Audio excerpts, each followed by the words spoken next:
Hello everyone, I'm Lokiya. Now let us revise Essay 540, Auditing of Accounting Estimates, including fair value accounting estimates and related disclosures. So what is an accounting estimate? It is an approximation of a monetary amount in the absence of precise means of measurement. So basically the management would form an estimate when there is no other defined means to measure the particular transaction or event or condition. So in such a situation, what other requirements needs to be done by the auditor?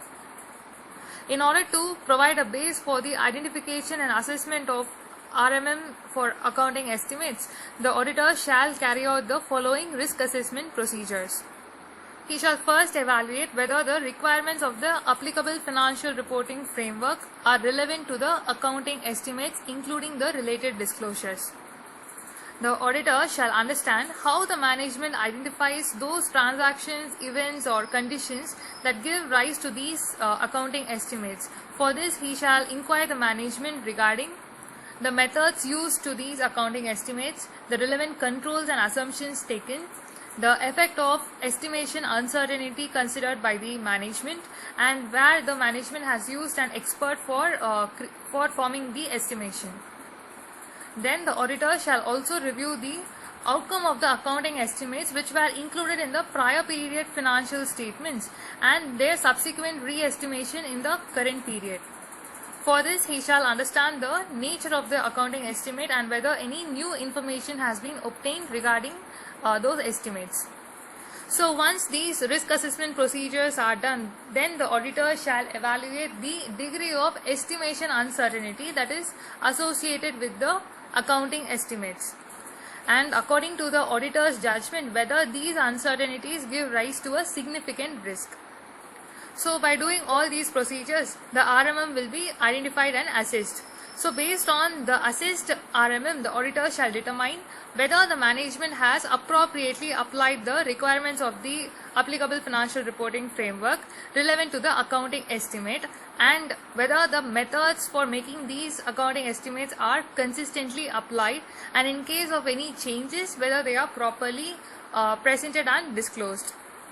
So in responding in accordance with Essay 330, the auditor shall undertake one or more of the following, that is, he shall take into account the nature of the accounting estimate. For this, the auditor shall determine whether the events occurring up to the date of the auditor's report provide a audit evidence with regards to these accounting estimates. Then the auditor shall test how the management made these accounting estimates and the data that has been used to make these accounting estimates. For this, he shall consider the methods and the assumptions that are used by the management, whether they are appropriate or not. The auditor shall also take into consideration the operating effectiveness of the controls that are applied to those accounting estimates. Besides this, the auditor is required to further perform substantive procedures in order to respond to significant risk. Significant risk in this situation is nothing but estimation uncertainty. So in order to respond to this, the auditor shall evaluate whether the management has considered alternative assumptions or outcomes and why those alternatives have been rejected. He shall also evaluate the reasonableness of the significant assumptions taken by the management. If so, the auditors, according to the auditor's judgment, if he decides that, or if he concludes that the management has not adequately addressed the effects of estimation uncertainty, which will give rise to significant risk, then the auditor, if considered necessary, he shall develop a range with which he shall evaluate the reasonableness of such accounting estimates.